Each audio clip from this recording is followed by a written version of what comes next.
آها. بفرمایید. با رضایت کامل. الله شاهد. مطمئنی؟ بله، با رضایت کامل. امیدوارم هر کی میگیردش خیر پیش روش داشته باشه و الله 10 برابرش رو به شما بده. الان شما به من 1 دینار دادین، درسته؟ اجازه بدین بله. این برگه رو بهتون بدم. من واقعا نمیدونم شما چطوری توی این جای سر زندگی میکنین. سقف خونه‌ام رو سرمون چکه میکنه. بخاری دارین؟ وقتی خونه برق داشت یه دونه بخاری داشتی. پس بخاری ندارین. الله با لطفش یکی دیگه بهتون میده. به امید الله. میشه اسمتون رو ما بدونم؟ بخاری گازی داریم اما گاز این روزا خیلی گرونه. یعنی شما الان بدون بخاری نشستین؟ ما همه چی داریم الحمدلله. نگران ما نباشید. اگه میخواین میتونین من 1 دینار ازتون گرفتم، نگران درسته؟ نباشید، هیچ اشکالی نداره. خدا بهتون خیر خانم بده. لطیفه بودین، درسته؟ بله. اسمتون رو میدونم.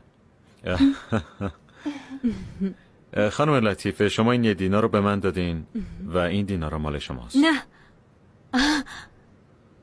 امکان نداره. نه به خدا. شوخی میکنی. نه به خدا.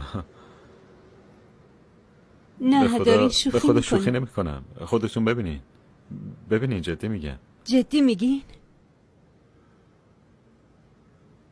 ماشاءالله چقدر خوب. یعنی میتونیم یه خونه با برق و آب اجاره کنیم. بدون آب و برق خیلی اذیت میشیم. اسمت چیه؟ دانه. این دینار مال توه. نه ممنون. این از طرف مامانته و من میدمش به تو. الله بهتون برکت بده. خانم لطیفه، الله بهتون برکت بده. این دانه است، بله. درسته؟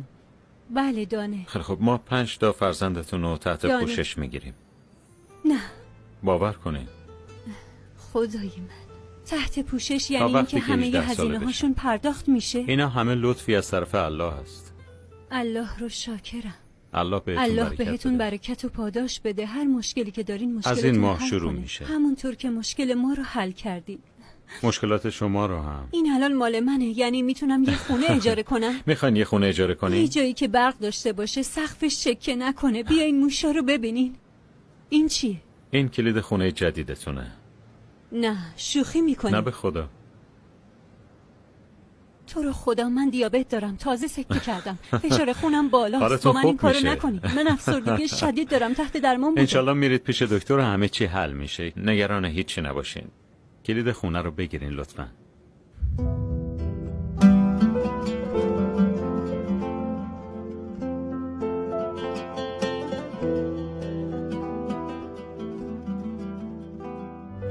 این مال ماست؟ بله، خونه شماست. کجاست؟ ما خودمون خونه رو انتخاب کردیم، اما آدرس دقیقش رو نمیدونم.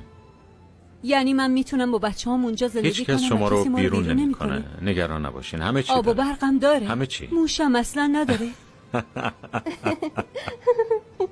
امروز یه موش پیدا کردم، نون اینا رو داشت میخورد. تو رو الله با احساس ما به بازی خدا نکن. دارم راست میگم. اون خونه مال شماست و بچه‌هاتون تحت پوشش قرار میگیرن و ما همیشه میگیم که مردم باید به هم کمک هیچ کنن. کس ما رو بیرون نمیکنه. به خدا هیچ کس بیرونتون نمیکنه و کاری به کارتون نداره. اجارش چی؟ همش پرداخت شده.